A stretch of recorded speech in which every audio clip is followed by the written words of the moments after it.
Hi! இது பார்த்தீங்கன்னா, சோளக்காட்டுல நல்லாவே பூ வந்து கருது வந்துருச்சு. இன்னும் 1 மாசத்துல இதெல்லாம் அறுவடை செஞ்சு முடிச்சிடலாம்.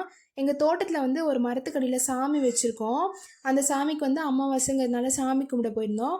அங்க வந்து கொஞ்சம் கிளீன்லாம் பண்ணி முடிச்சுட்டு, அதுக்கப்புறம் சாமிக்கு தேவையானது வாழைப்பழம், தேங்காய் இதெல்லாம் வச்சு நல்லபடியா சாமி கும்பிட்டு முடிச்சாச்சு. வீட்ல வந்து மரவள்ளி கிழங்கு வந்து ஊற வச்சிருந்தோம். அது வந்து எங்க ஊர் சைடுல குச்சி கிழங்குன்னு கூட சொல்லுவோம்.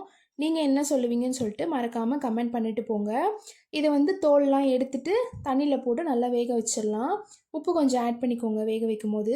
இத இப்படியே கூட சாப்பிட்லாம். அப்படி இல்லைன்னா கொஞ்சம் ஃப்ளேவர்ஃபுல்லா வேணும்னு நினச்சிங்கன்னா, இதுக்கு வந்து ஒரு கடாயில எண்ணெய், கடுகு, கருவேப்பிலை, பச்சை மிளகா, அதுக்கப்புறமா 2 பெரிய வெங்காயம் இருந்தால் ஆட் பண்ணிக்கோங்க.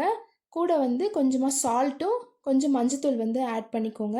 அப்புறம் நம்ம வேக வச்சு வச்சுருக்கோம் பார்த்தீங்களா, அந்த கிழங்க வந்து சின்ன சின்னதாக கட் பண்ணிக்கோங்க. அப்போ தான் நல்லாயிருக்கும். அதுக்கப்புறம் நம்ம அதில் வந்து ஆட் பண்ணிக்கலாம். ஆட் பண்ணி நல்லா மிக்ஸ் பண்ணிக்கோங்க. ட்ரை பண்ணி பாருங்கள், நல்லாயிருக்கும். என்னோடய விலாக் உங்களுக்கு பிடிச்சிருந்தா மறக்காமல் லைக் பண்ணி சப்ஸ்கிரைப் பண்ணுங்கள்.